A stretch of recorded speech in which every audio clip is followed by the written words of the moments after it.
인도하사 천지를 만드신 하나님 아버지를 내가 믿사오며 그 외아들 우리 주 예수 그리스도를 믿사오니 이는 성령으로 잉태하사 동정녀 마리아에게 나시고 본디오 빌라도에게 고난을 받으사 십자가에 못 박혀 죽으시고 장사한 지 사흘 만에 죽은 자 가운데서 다시 살아나시며 하늘에 오르사 전능하신 하나님 우편에 앉아 계시다가 거기로부터 산 자와 죽은 자를 심판하러 오시리라. 성령을 믿사오며 거룩한 공교회와 성도가 서로 교통하는 것과 죄를 사하여 주시는 것과 몸이 다시 사는 것과 영원히 사는 것을 믿사옵나이다. 아멘.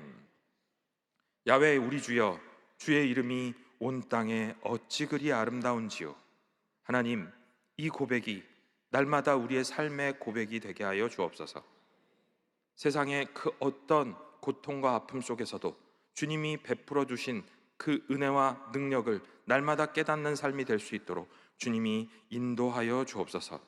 특별히 이 나라를 사랑하시고 지켜주시는 하나님, 정치, 경제, 사회, 문화 모든 분야를 하나님이 보호하시고 인도하여 주옵소서.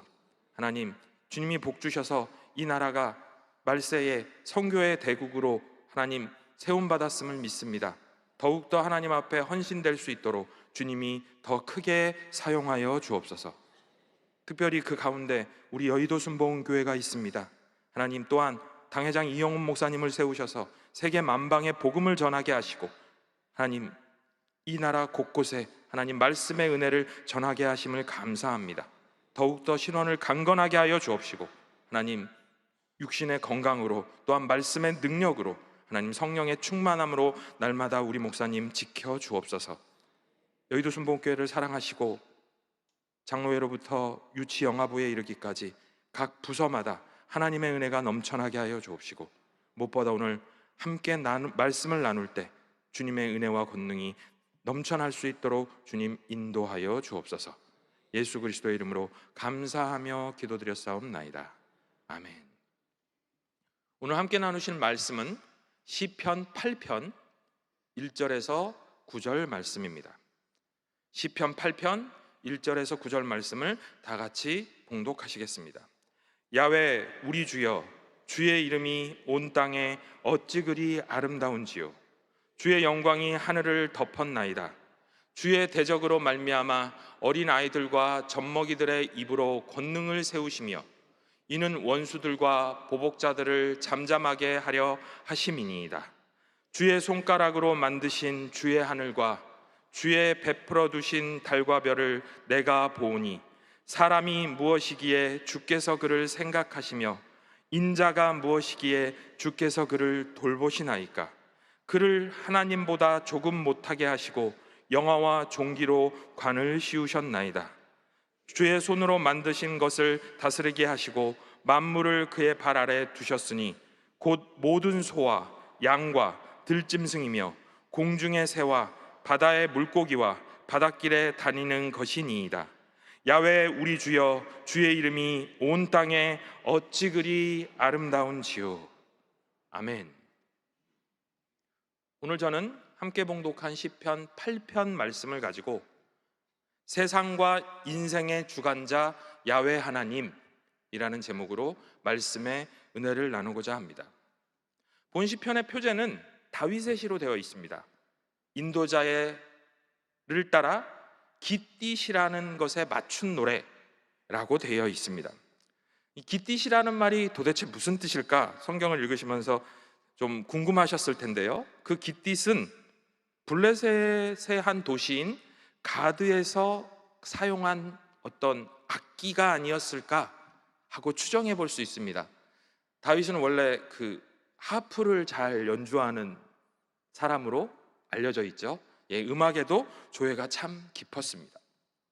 오늘 시편 8편은 우리가 찬양 가운데도 불렀듯이 온 우주를 창조하신 하나님의 영광과 그 위대함을 찬송하고 거기에 그 위대한 하나님이 지으신 우리 인간이라는 존재를 다시 한번 생각해보고 우리에게 맡겨진 하나님의 그 일들을 감당하는 것에 우리가 최선을 다할 것을 가르쳐주는 시편입니다. 먼저 시인은 야훼의 아름다움과 영광으로 덮인 세상을 바라봅니다. 시편 8편 1절에 이렇게 되어 있습니다. 야훼 우리 주여, 주의 이름이 온 땅에 어찌 그리 아름다운지요, 주의 영광이 하늘을 덮었나이다. 여러분, 믿는 이들의 눈은 세상 사람들의 눈과 관점과 달라야 합니다. 세상 사람들은 해가 떠오르네, 아이고 별 참 예쁘다, 달이 참 괜찮네, 이건 세상 사람들의 눈입니다. 그러나 우리의 눈은 우와, 우리 하나님이 어떻게 해를 저렇게 멋지게 만들어 놓으셨지? 이 밤에 저 달이 어찌 저렇게 예쁘지? 와, 이 별들은 주님의 높고 위대하심을 내 영혼이 찬양하네. 그 찬양처럼 세상의 자연 만물을 보고도 하나님의 이름을 느낄 수 있어야만 합니다. 세상의 만물만 보고 그러는 것이 아니라 역사를 보는 관점도 하나님의 사람은 달라야 합니다. 역사를 보는 관점은 몇 가지가 있습니다. 많은 이들은 우연론을 이야기합니다. 우연이라는 겁니다. 그냥 그 일은 어떻게 하다 보니까 우연히 일어난 일이야 하는 것이 있습니다. 또 두 번째는 자연 발생론이라는 것이 있습니다. 개인이든 가정이든 민족이든 하다못해 지구도 그냥 뭔가 쾅 터지면서 먼지들이 모여서 이루어지는 어떤 자연스럽게 자연적으로 발생했다는 이론입니다. 또한 또 다른 관점은 필연론이라는 것도 또한 있습니다. 사필귀정, 인과응보의 법칙으로 반드시 일이 좋은 곳으로 간다라는 원칙하에, 또한 선한 일은 선하게 복을 받고 악한 일은 악하게 벌을 받는다는 그 논리 안에서 심은 대로 거두는 거다라고 이야기를 합니다. 우연론이든 자연 발생론이든 필연론이든 믿는 자들의 역사관은 아닙니다. 그러면 우리 믿는 사람들은 어떤 역사관을 가져야 하느냐? 그것은 바로 섭리론입니다. 즉 모든 세상의 모든 일들은 하나님의 섭리 안에서 이루어졌다는 것입니다. 섭리론이 정확히 무엇인데요? 예를 들면 이렇습니다. 올 봄 경상도 지역에 화재가 많이 났습니다. 거의 일주일 넘게 산들을 다 태웠죠. 결국 하늘에서 비가 내렸습니다. 근데 그 일기예보를 저는 기억합니다. 일기예보하는 그 여자 캐스터가 나와서 이렇게 얘기했습니다. 내일 비가 좀 올 건데 10mm 정도밖에 오지 않아서 경상도 지역에 불을 끄는 데는 별로 도움이 되지 않을 것 같습니다 라는 뉴스를 제가 분명히 들었습니다. 그런데 다음날 어떤 일이 벌어졌느냐? 실제로는 그 지역에 100mm 가까운 비가 1시간 이상 내렸다는 보도가 나와서 결국은 불이 꺼졌던 걸로 뉴스가 나왔습니다. 세상 사람들은 그랬을 것입니다. 우연히 그렇게 된 거야. 연기가 올라가서 그게 핵이 돼서 자연 발생적으로 비가 내렸을 거야. 아니면 꺼질 때가 돼서 꺼졌을 거야. 필연적으로 그렇게 된 거야. 그렇게 얘기하겠지만 우리 믿는 사람의 말과 고백은 그렇게 돼서는 안 됩니다. 하나님이 기도했더니 10mm밖에 안 내릴 비가 100mm가 내렸구나. 그것이 바로 섭리론입니다. 세상 사람들은 우연이라고 얘기하고 세상 사람들은 자연 발생이라고 얘기하고 그것은 필연적으로 어쩔 수 없이 그렇게 정도를 가게 된 거라고 이야기를 할지라도 하나님의 사람은 아니야. 하나님의 섭리 안에 계획된 일이었어. 우리나라의 6.25 때 가장 미스테리한 일이 한 가지 벌어졌었습니다. 그것이 무엇이냐면 6.25 동란이 일어났는데 유엔군의 참전을 결정하는 회의가 있었습니다. 소위 유엔 안전보장 이사회라고 부르죠. 거기에는 상임이사국이 그 당시에는 5개의 나라가 있었습니다. 영국, 미국, 프랑스, 중국, 그리고 그 당시에 러시아의 전신이었던 소련이 있었습니다. 그 5국의 상임이사국이 단 한 나라라도 반대를 하면 유엔군의 참전은 불가능합니다. 그런데 우리나라에 유엔군이 왔습니까? 안 왔습니까? 왔습니다. 그러면 소련도 찬성을 했을까요? 북한을 지원했던 소련이 과연 찬성을 했을까요? 사실은요, 소련이 그 회의에 불참합니다. 그러면 북한과 친한 중국은 어떻게 된 겁니까? 알아봤더니 그때 안전보장이사회에 있었던 중국은 지금의 중공이라고 불렸던 그 공산국가의 중국이 아니라 대만으로 피난 갔던 그 중국이 거기에 포함되어 있었습니다. 그래서 많은 설들이 있습니다. 하필은 제일 웃긴 거로는 거기에 참여하려고 했던 소련의 대포가 배가 아파서 화장실을 갔다. 또 역사를 좀 연구하는 사람들은 소련이 새로운 중국 공산당이 상임이사회로 나오는 걸 막기 위해서 아예 그 회의를 불참했다. 여러 가지 이론들과 설들이 있습니다. 저는 그렇게 생각하지 않습니다. 하나님이 우리 대한민국을, 우리나라를 말세지 말에 선교의 대국으로 삼으시기 위해서 그때부터 지키신 겁니다. 여러분, 그것이 바로 섭리론입니다. 세상을 바라볼 때 아름다운 하나님의 이름이 보이는 것처럼 역사를 바라볼 때도 하나님의 섭리가 보여지게 되시기를 간절히 축원을 드립니다. 그러면서 주의 영광이 하늘을 덮었다고 이야기합니다. 우리가 주기도문을 할 때도 하늘에 계신 우리 아버지라고 예수님으로부터 배웠습니다. 그렇습니다. 하늘에는 하나님의 이름이라는 사인이 있습니다. 해에도 달에도 별에도 저 하늘에도 마치 화가가 그려놓은 그림 안에 누가 그렸다 하고 사인이 돼 있고 거기에 인장이 찍혀 있는 것처럼 하나님의 도장이 딱 찍혀 있습니다. 우리의 인생도 하나님이 이름 찍어 두시고 기록해 두신 그 섭리 가운데 함께 있기를 간절히 축원을 드립니다. 두 번째로 야훼 하나님의 권능이 온 땅에 충만합니다. 시편 8편 2절에 이렇게 기록되어 있습니다. 주의 대적으로 말미암아 어린 아이들과 젖먹이들의 입으로 권능을 세우시며 이는 원수들과 보복자들을 잠잠하게 하려 하심이니이다. 1절의 영광스러운 분위기와는 달리 2절은 좀 분위기가 후퇴합니다.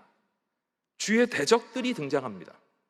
그 대적들은 무엇이냐? 하나님이 창조하고 하나님이 섭리 가운데 이끌어 가시는 이 세계를 자꾸 방해하고 괴롭히고 하나님의 뜻대로 움직이지 못하게 하는 악한 세력들입니다. 그런데 놀랍게도 하나님이 하늘의 군대 미가엘아 가라, 가브리엘아 내려가서 저 적군들을 물리쳐라, 이렇게 하시는 것이 아니라 어린 아이들의 그리고 젖먹이들의 옹알거리는 찬양으로, 여러분, 하나님의 힘은 놀랍고 능력 있는 힘뿐만 아니라 작은 이들의 고백과 찬양으로도 하나님이 요새를 세우실 수 있습니다. 어린아이들이 옹알옹알 하나님 사랑해요 사랑해요 너는 시냇가에 이렇게 부르는 작은 노래라도 하나님이 권능을 주시면 원수들과 보복자들을 잠잠케 하는 권능의 요새가 될 수 있다는 것입니다. 그렇습니다. 예수님도 그래서 마태복음 21장 15절과 16절에 이렇게 말씀하십니다. 대제사장들과 서기관들이 예수께서 하시는 이상한 일과 또 성전에서 소리질러 호산나 다윗의 자손이여 하는 어린이들을 보고 노하며 예수께 말하되 그들이 하는 말을 듣느냐? 예수께서 이르시되 그렇다, 어린 아기와 젖먹이들의 입에서 나오는 찬미를 온전하게 하셨나이다 함을 너희가 읽어본 일이 없느냐 하시고, 예수님도 시편을 아셨던 겁니다. 말씀하십니다. 어린아이들이 호산나 다윗의 자손이여, 호산나 다윗의 자손이여 했더니 서기관들, 대제사장과 서기관들이 아니 저런 참담한 소리를 하는데도 가만히 있는 거야? 그랬더니 뭐가 문제야? 성경에 기록돼 있잖아. 하나님께서 어린 아기와 젖먹이의 입에서 나오는 찬미를 통해 세상의 권력자들을 부끄럽게 하신다고 성경은 기록한다. 그렇습니다. 예수님도 인정하신 것이 바로 어린아이들의 찬양이요 기도입니다. 제가 어릴 때 한 가지 기억이 나는 것이, 어머니가 몸이 아프시면요, 이 시편 8편 말씀에 충실하셨는지 이제 10살도 안 된 저하고 7살짜리 저 여동생을 부릅니다. 그래서 너희들의 찬양이 제일 힘이 있대. 그러니까 엄마를 위해서 찬양하고 기도해줘. 그러셨던 기억이 납니다. 그러고 나서 낳으셨는지까지는 기억이 안 나는데 어쨌든 그렇게 부탁하셨던, 그렇습니다. 젖먹이와 어린아이의 옹알거림 같은 그 찬양도 하나님이 능력을 주시면 그 힘으로 세상의 권력자들을, 또한 창조를 방해하는, 하나님의 섭리를 방해하는 세력들조차도 찬양의 요새로 막을 수 있음을 기억하시기 바랍니다. 우리도 모일 때마다 불평하고 다투고 싸우고 평가하고 그럴 것이 아니라, 그런 마음이 드는 순간 함께 찬양하며 찬양으로 요새를 세우시기를 간절히 축원을 드립니다. 또한 하나님은 세 번째로 찬양 가운데 거하시는 그 하나님이 사람을 생각하고 계시다는 사실입니다. 다윗이 생각하는 사람은 하나님의 사랑 가운데 지어진 존재입니다. 본문 4절 말씀을 보겠습니다. 사람이 무엇이간데 주께서 그를 생각하시며 인자가 무엇이기에 주께서 그를 돌보시나이까. 사람은 히브리어로 에노시라고 하는데요, 약하다, 병들다라는 뜻을 가진 아나시라는 말에서 유래했습니다. 쉽게 얘기해서 인간은 아주 허약한 존재라는 의미입니다.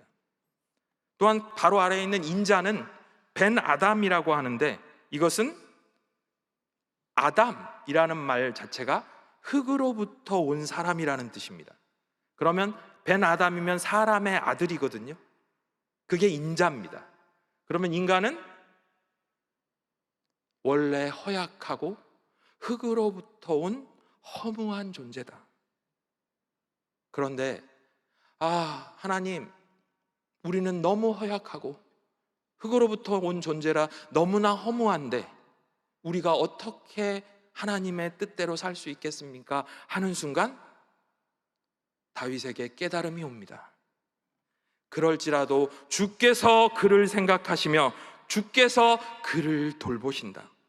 여기서 생각하시다라는 뜻은 바로 기억해 주다. 누군가가, 그것도 아주 힘 있는 사람이 이렇게 지나가고 있는데 아는 척을 해요. 그럼 그게 얼마나 마음에 위로가 되고 힘이 되는지 모릅니다. 이게 기억해 줍니다. 그런데 하나님이 사람을 기억해 주신답니다. 두 번째로 돌보시다라고 이야기합니다.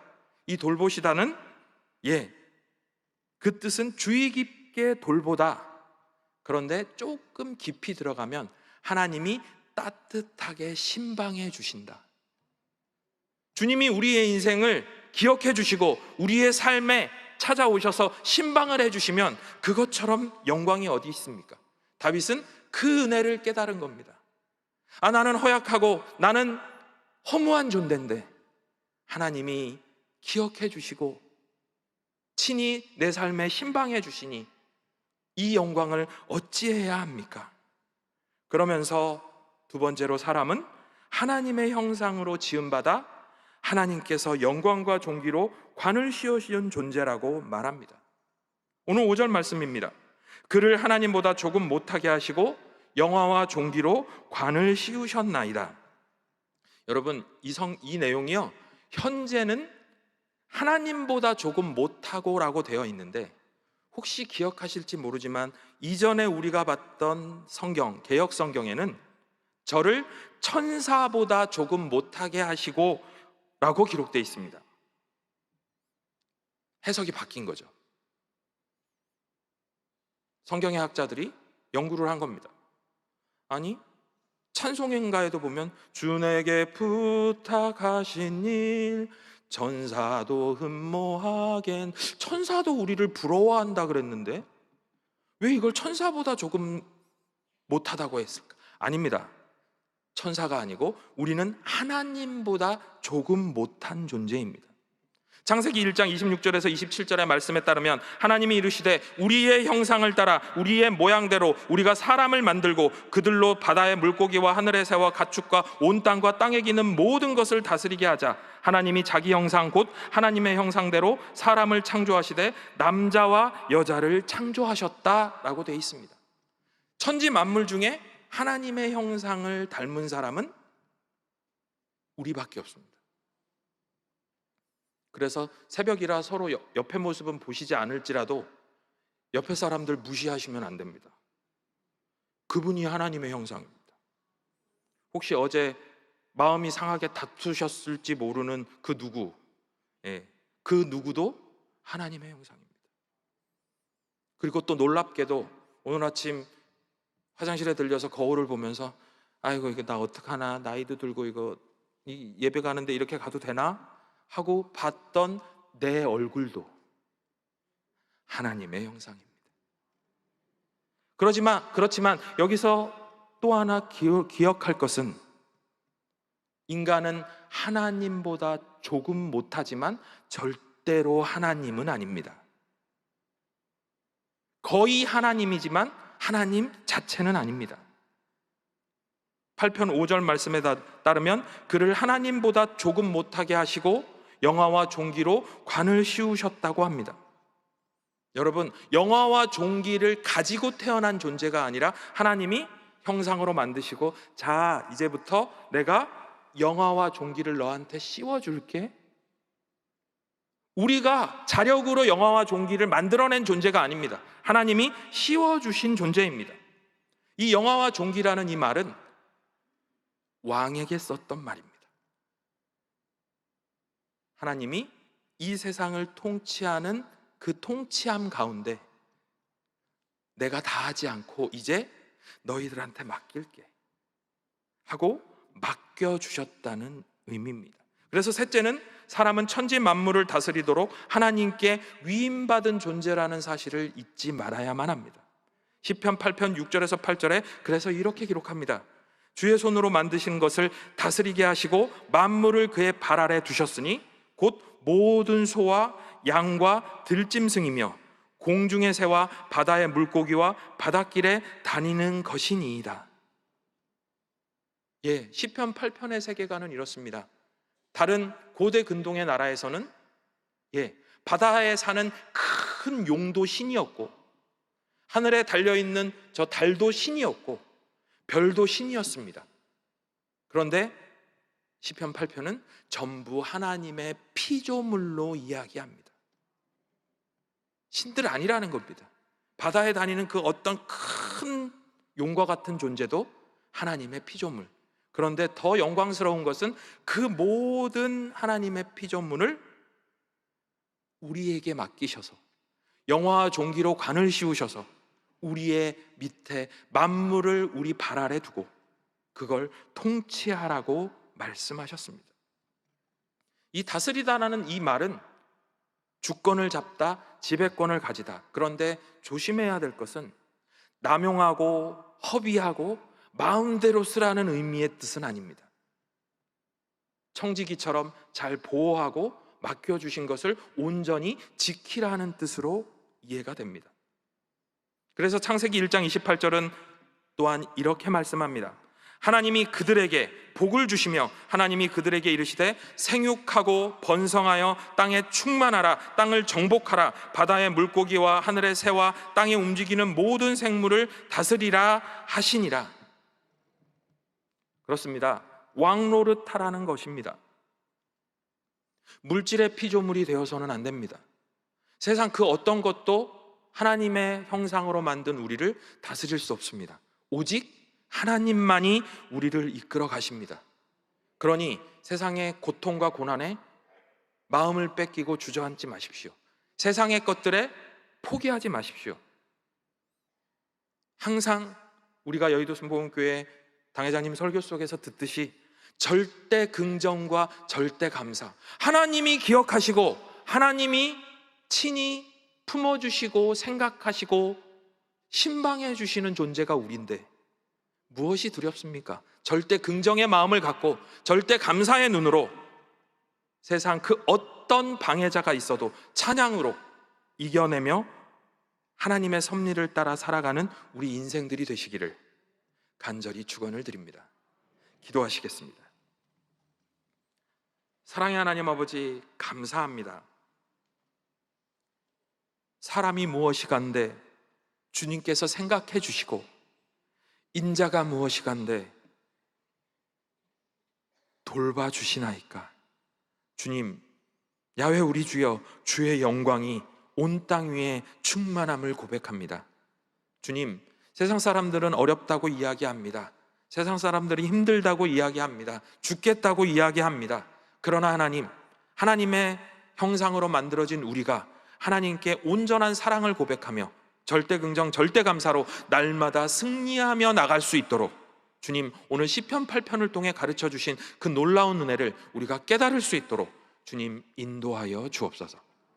주님이 이끄시고 인도하심이 우리의 삶을 지켜주시기를 원하며 오늘 함께 나눈 이 말씀이 우리의 삶이 변화되고 힘을 얻는 놀라운 능력으로 역사하게 하여 주옵소서. 예수 그리스도의 이름으로 감사하며 기도드렸사옵나이다. 아멘. 하늘에 계신 우리 아버지여, 이름이 거룩히 여김을 받으시오며 나라가 임하시오며 뜻이 하늘에서 이루어진 것 같이 땅에서도 이루어지이다. 오늘 우리에게 일용할 양식을 주시옵고 우리가 우리에게 죄 지은 자를 사하여 준 것 같이 우리의 죄를 사하여 주시옵고 우리를 시험에 들게 하지 마시옵고 다만 악에서 구하시옵소서. 나라와 권세와 영광이 아버지께 영원히 있사옵나이다. 아멘.